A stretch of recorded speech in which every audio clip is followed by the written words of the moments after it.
Oh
A reading from Genesis chapter 9.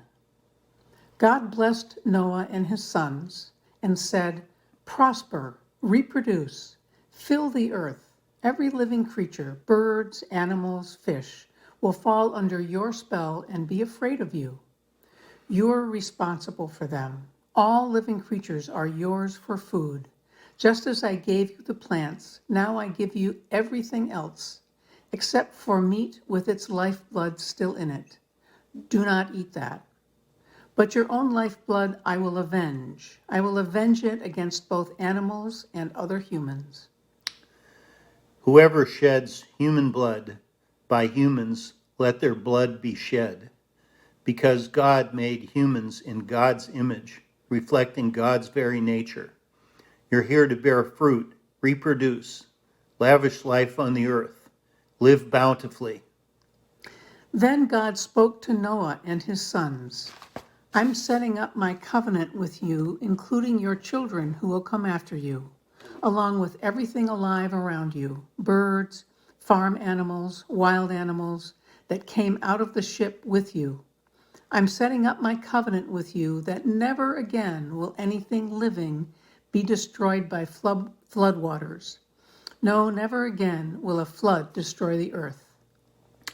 God continued, "This is the sign of the covenant I am making between me and you and everything living around you and everyone living after you.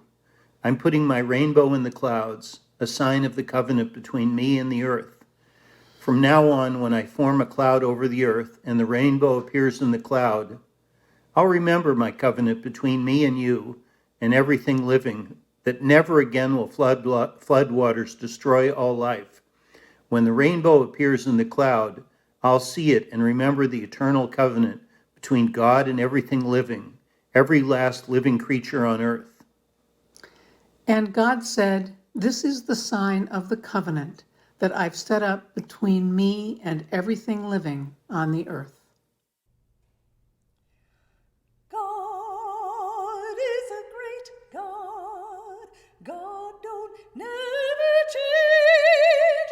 Singing, God is a great God, and I will always praise God's name. God made the sun to shine by day. God made the sun to show the way. God made the stars to show their light. God made the moon to shine at night. Singing, God is a great God. God don't never change. Singing, God is a great God, and I will always praise God's name. The earth God's footstool, and heaven God's throne. The whole creation is all God's own. God's love and power, they will prevail. God's promises, they will never fail. Singing, God is a great God. God don't never change. Singing, God is a great God, and I will always praise God's name. And I will always praise God's name. And I will always praise God's name.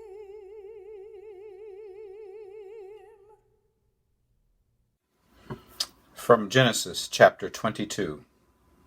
After these things God tested Abraham. He said to him, "Abraham," and he said, "Here I am." He said, "Take your son, your only son Isaac, whom you love, and go to the land of Moriah, and offer him there as a burnt offering on one of the mountains that I shall show you."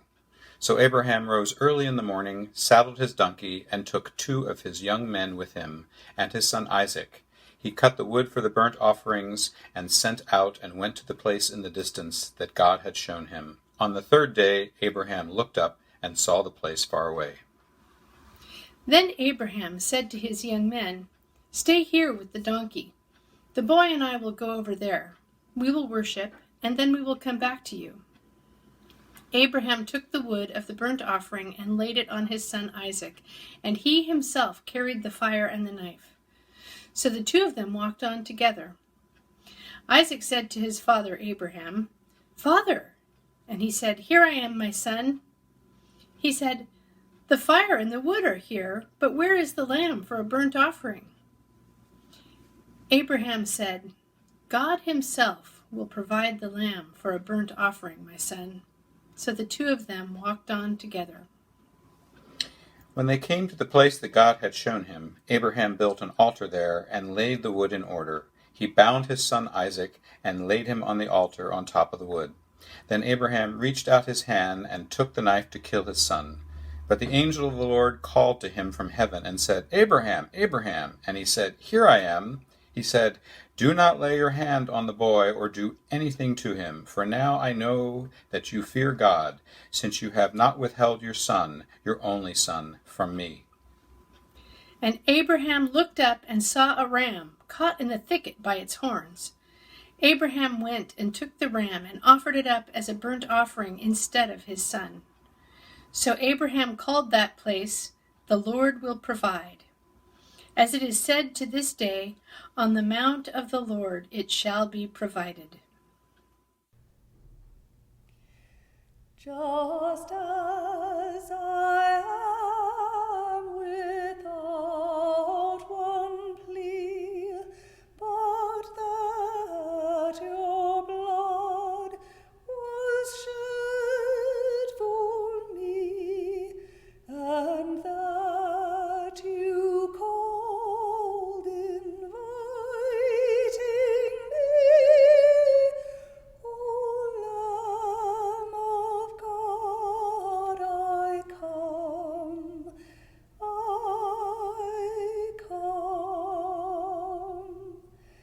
just as I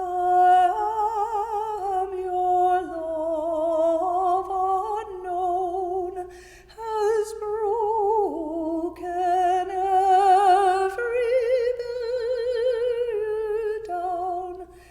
Now to be yours and yours alone, O Lamb of God, I come, I come.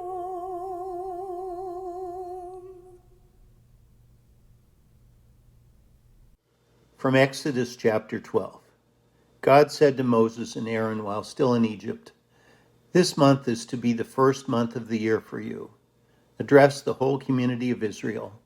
Tell them that on the 10th of this month, each man is to take a lamb for his family, one lamb to a house.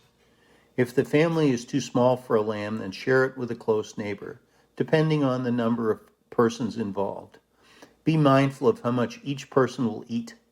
Your lamb must be a healthy male, 1 year old. You can select it from either the sheep or the goats. Keep it penned until the 14th day of this month and then slaughter it.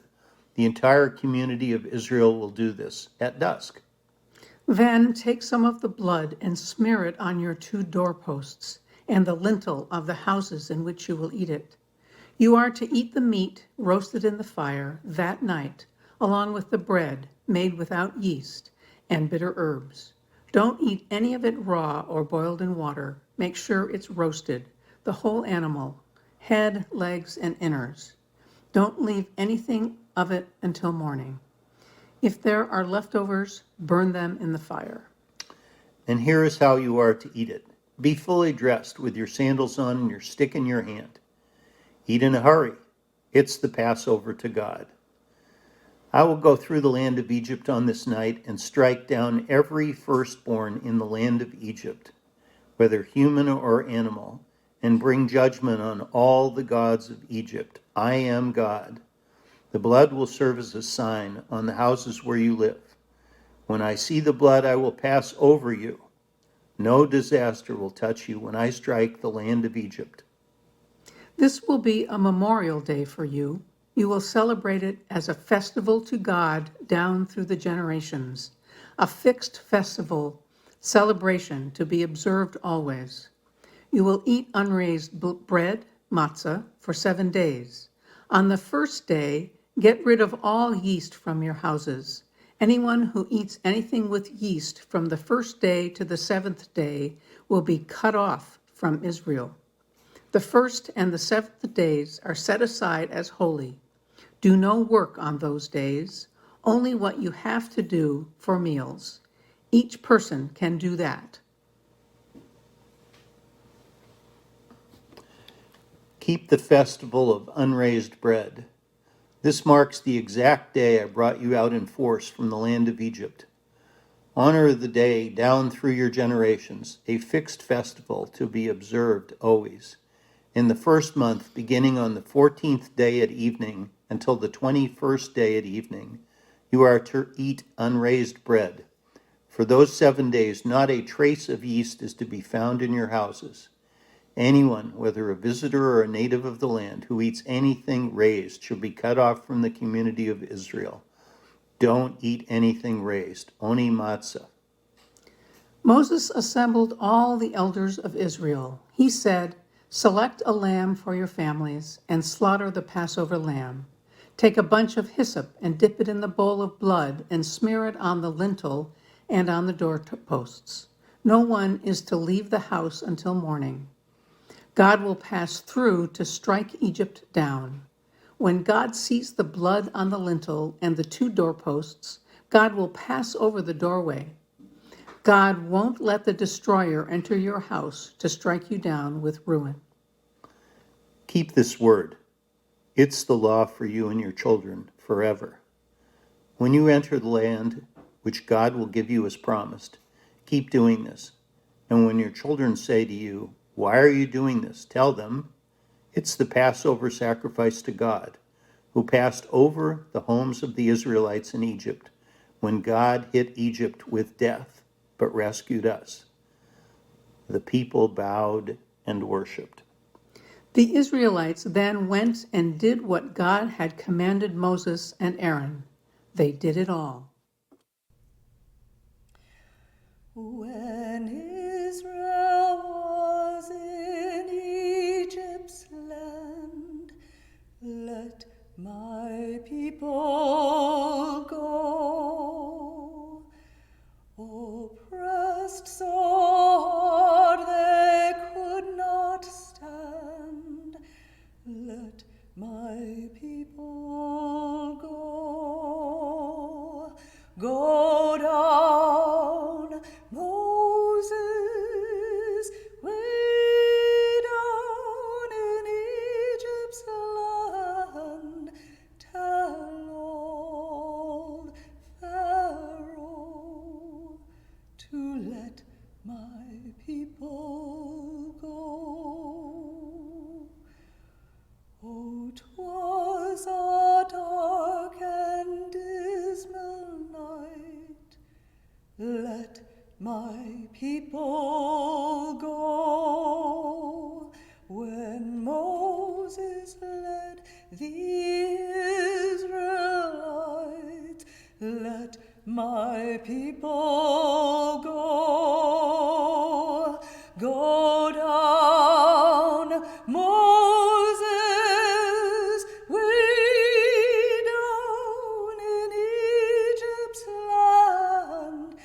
Tell old Pharaoh to let my people go. We need not ever weep and mourn. Let my people go.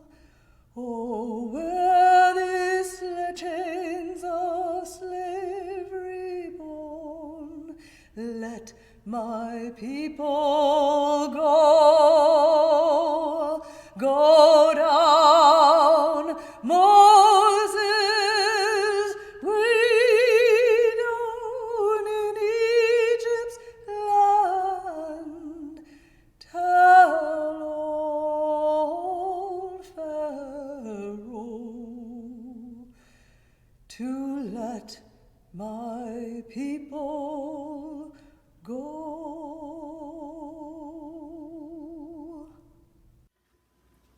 From John chapter 12. 6 days before the Passover, Jesus came to Bethany, the home of Lazarus, whom he had raised from the dead. The next day the great crowd that had come to the festival heard that Jesus was coming to Jerusalem. So they took branches of palm trees and went out to meet him, shouting, Hosanna! Blessed is the one who comes in the name of the Lord, the King of Israel. Jesus found a young donkey and sat on it. As it is written, Do not be afraid, daughter of Zion. Look, your king is coming, sitting on a donkey's colt. His disciples did not understand these things at first, but when Jesus was glorified, then they remembered that these things had been written of him and had been done to him. So the crowd that had been with him when he called Lazarus out of the tomb and raised him from the dead continued to testify. It was also because they heard that he had performed this sign that the crowd went out to meet him. The Pharisees then said to one another, You see, you can do nothing. Look, the world has gone after him.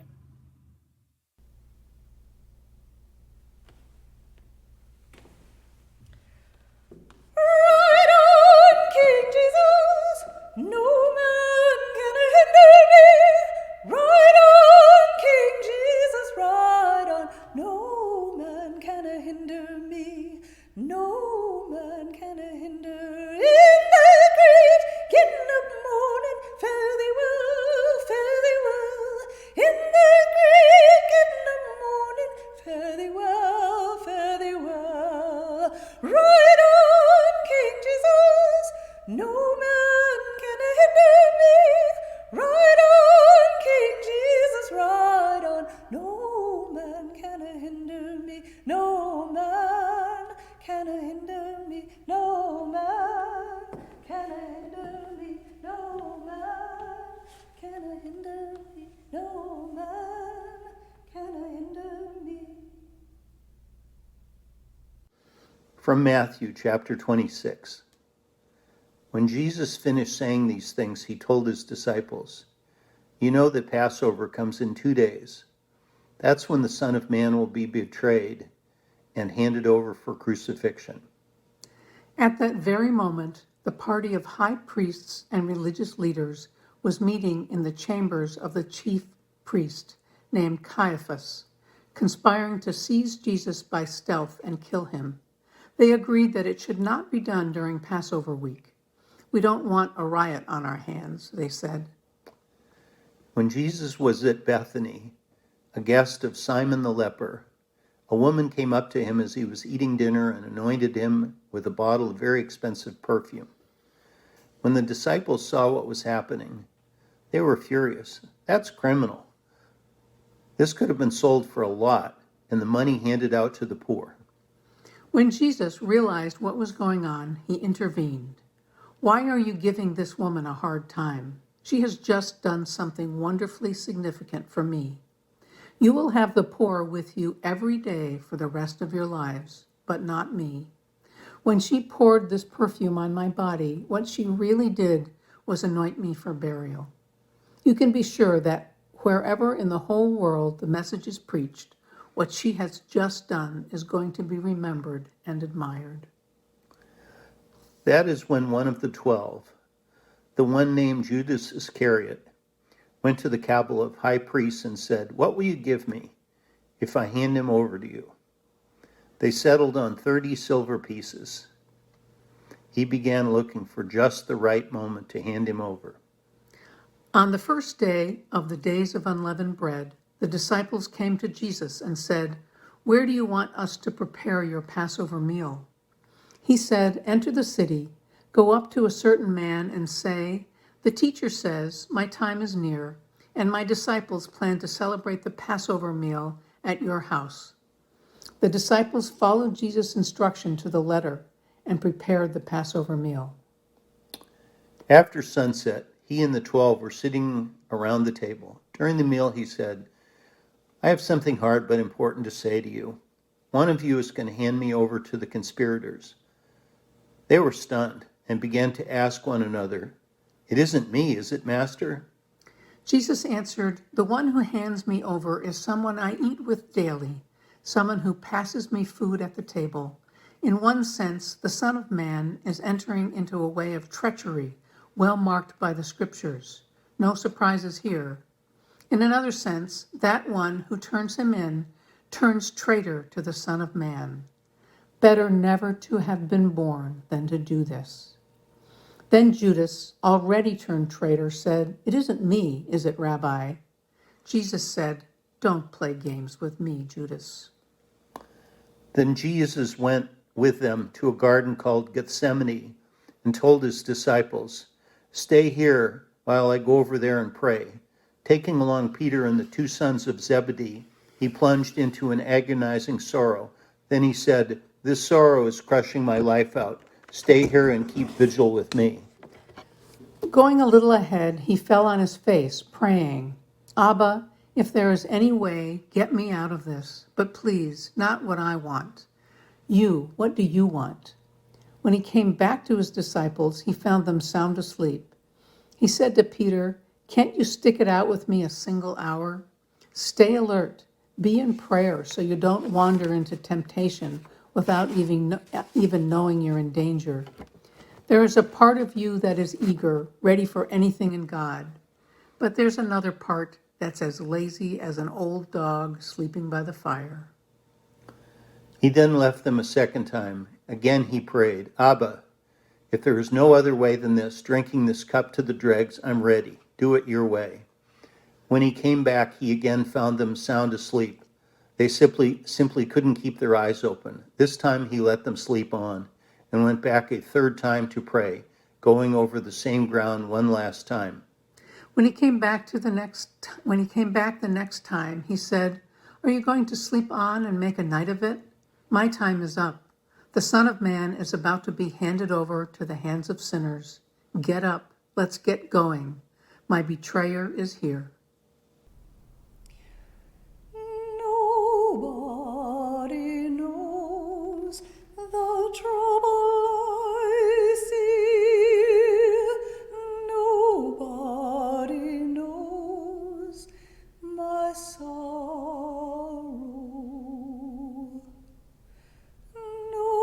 Nobody knows the trouble I see. Glory, hallelujah.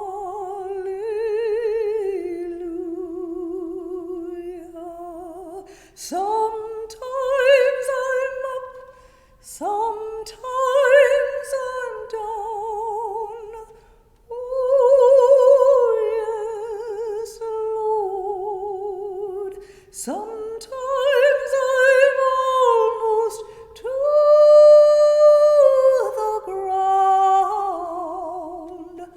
Oh, yes, Lord. Nobody knows the trouble I see. Nobody knows but Jesus.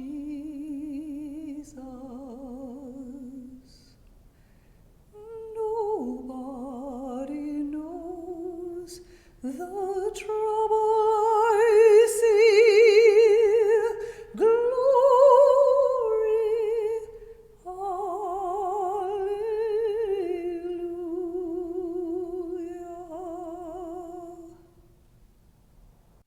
From Mark, chapters 14 and 15. No sooner were the words out of his mouth when Judas, the one out of the 12, showed up, and with him a gang of ruffians, sent by the high priests, religion scholars, and leaders, brandishing swords and clubs. The betrayer had worked out a signal with them. "The one I kissed, that's the one. Seize him. Make sure he doesn't get away." He went straight to Jesus and said, "Rabbi," and kissed him. The others then grabbed him and roughed him up.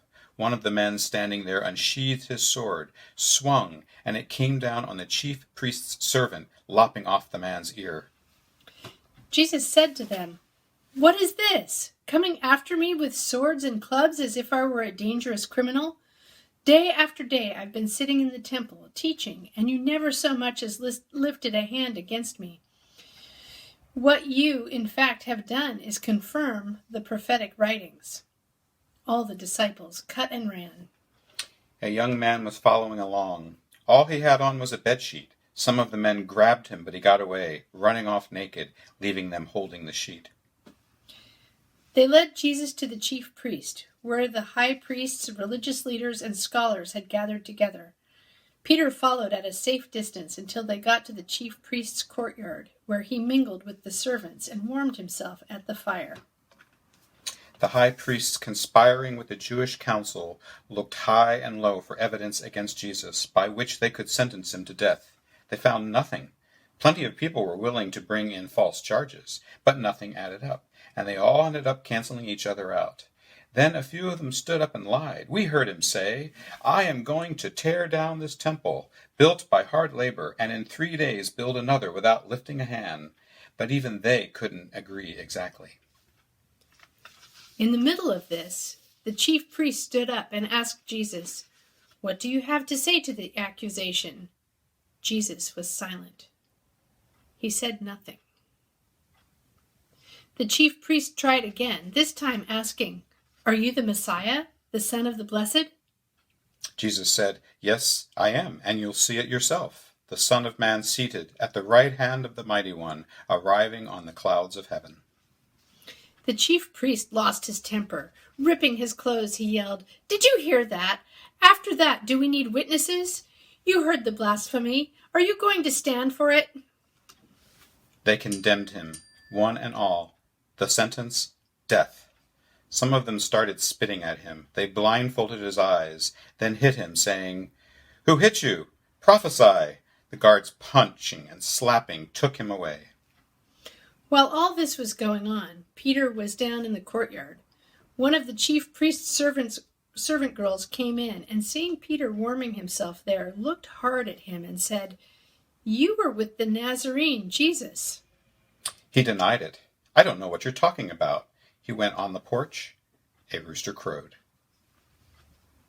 The girl spotted him and began telling the people standing around, "He's one of them. He denied it again."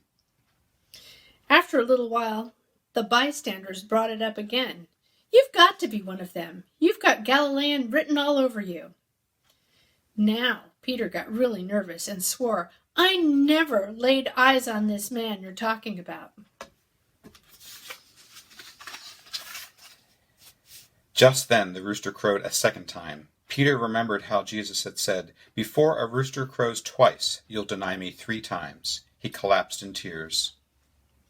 At dawn's first light, the high priests with religious leaders and scholars arranged a conference with the entire Jewish council.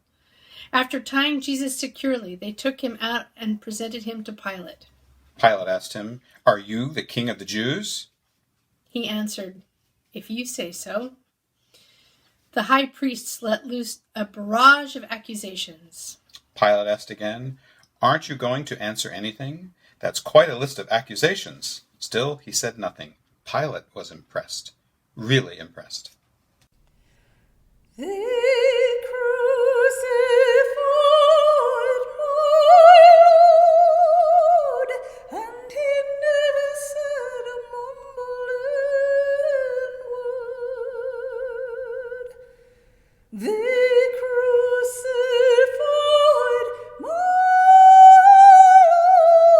Lord, and he never said a mumbling word.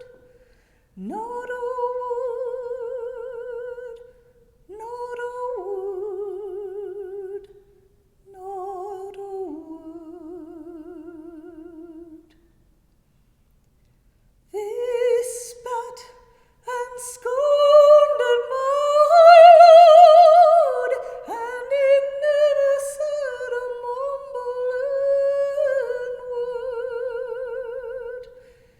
They spat and scorned at my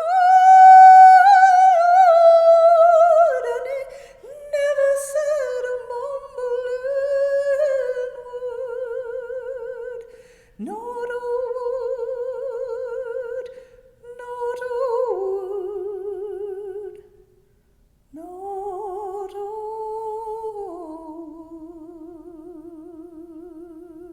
word. From Luke chapter 23. As they led him off, they made Simon, a man from Cyrene, who happened to be coming in from the countryside, carry the cross behind Jesus. A huge crowd of people followed, along with women weeping and carrying on. At one point, Jesus turned to the women and said, Daughters of Jerusalem, don't cry for me. Cry for yourselves and for your children. The time is coming when they'll say, lucky the women who never conceived, lucky the wombs that never gave birth, lucky the breasts that never gave milk. Then they'll start calling to the mountains, fall down on us, calling to the hills, cover us up. If people do these things to a live green tree, can you imagine what they'll do with dead wood? 2 others, both criminals, were taken along with him for execution. When they got to the place called Skull Hill, they crucified him, along with the criminals, one on his right, the other on his left. Jesus prayed, Father, forgive them. They don't know what they're doing. Remember me. Remember me. Oh, Jesus, remember me.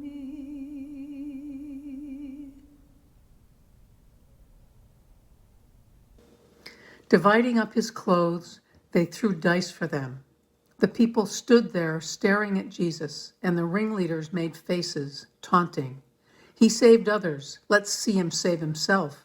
The Messiah of God. Ha! The chosen. Ha! The soldiers also came up and poked fun at him, making a game of it.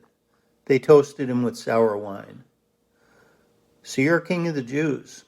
Save yourself. Printed over him was a sign. This is the King of the Jews. One of the criminals hanging alongside cursed him. Some Messiah you are. Save yourself. Save us. But the other one made him shut up. Have you no fear of God? You're getting the same as him. We deserve this, but not him.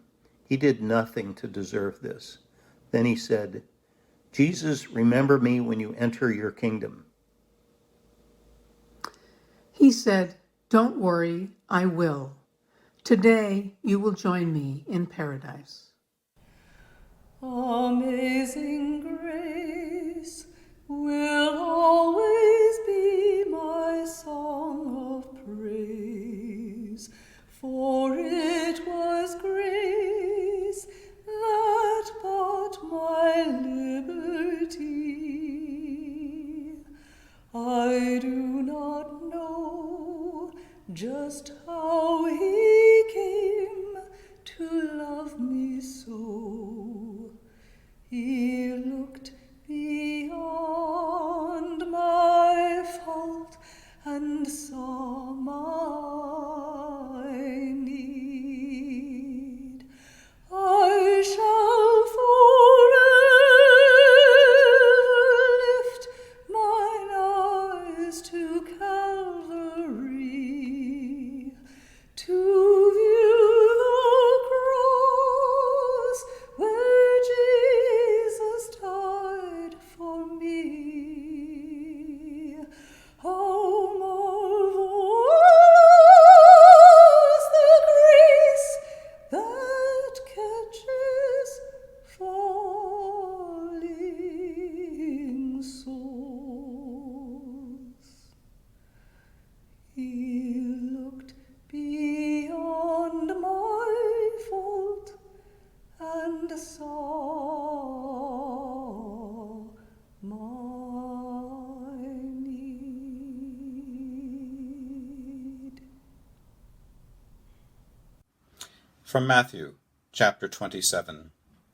From noon to 3, the whole earth was dark.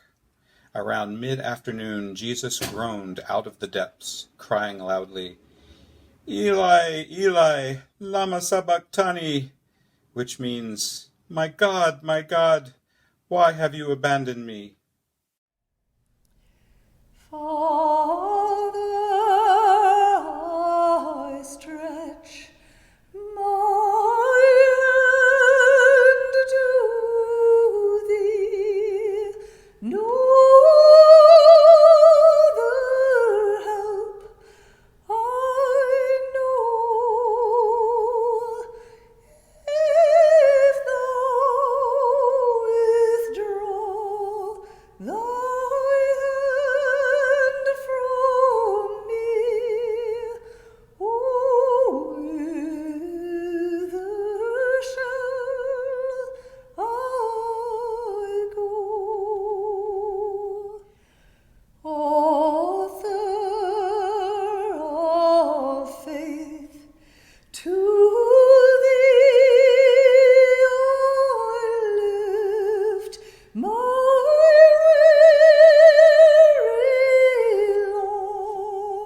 reading from Luke chapter 23.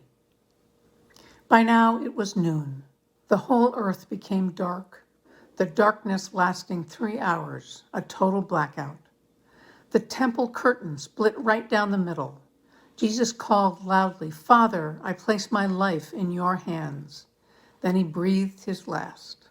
It was now about noon, and darkness came over the whole land until 3 in the afternoon, while the sun's light failed and the curtain of the temple was torn in two. Then Jesus, crying with a loud voice, said, "Father, into your hands I commend my spirit." Having said this, he breathed his last. When the captain there saw what happened, he honored God. This man was innocent, a good man and innocent. All who had come around as spectators to watch the show, when they saw what actually happened, were overcome with grief and headed home. Those who knew Jesus well, along with the women who had followed him from Galilee, stood at a respectful distance and kept a vigil. Calvary,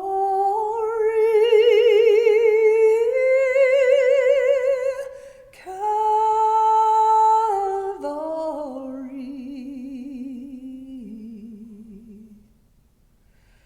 Calvary,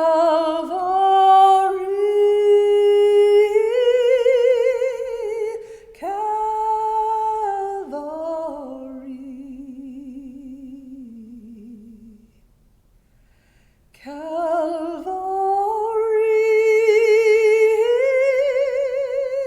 Calvary,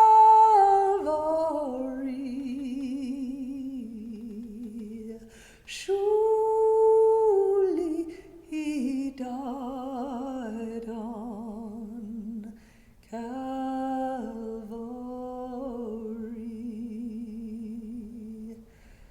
Don't you hear that hammer ringing? Don't you hear that hammer ringing? Don't you hear that hammer ringing?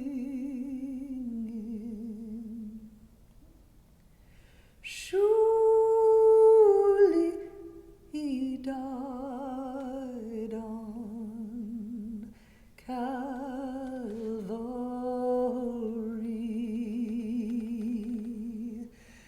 Can you hear him saying, "It is finished"?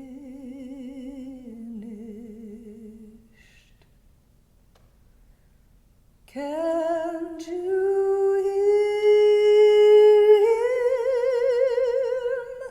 saying, "It is finished"?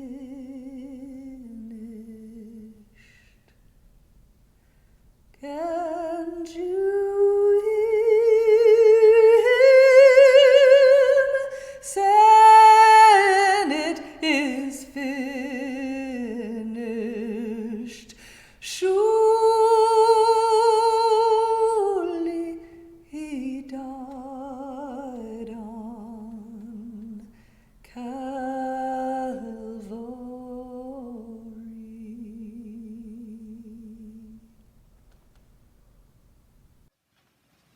From John chapter 19. Then the Jews, since it was the day of Sabbath preparation, and so the bodies wouldn't stay on the crosses over the Sabbath, it was a high holy day that year, petitioned Pilate that their legs be broken to speed death, and the bodies taken down. So the soldiers came and broke the legs of the first man crucified with Jesus, and then the other. When they got to Jesus, they saw that he was already dead, so they didn't break his legs. One of the soldiers stabbed him in the side with his spear. Blood and water gushed out. The eyewitness to these things has presented an accurate report. He saw it himself and is telling the truth so that you also will believe. These things that happened confirm the scripture, not a bone in his body was broken, and the other scripture that reads, they will stare at the one they pierced. After all this, Joseph of Arimathea, he was a disciple of Jesus, but secretly because he was intimidated by the others, petitioned Pilate to take the body of Jesus. Pilate gave permission, so Joseph came and took the body. Nicodemus, who had first come to Jesus at night, came now in broad daylight carrying a mixture of myrrh and aloes, about 75 pounds. They took Jesus' body and, following the Jewish burial custom, wrapped it in linen with the spices. There was a garden near the place he was crucified, and in that garden a new tomb in which no one had yet been placed. So, because it was Sabbath preparation for the Jews, and the tomb was convenient, they placed Jesus in it.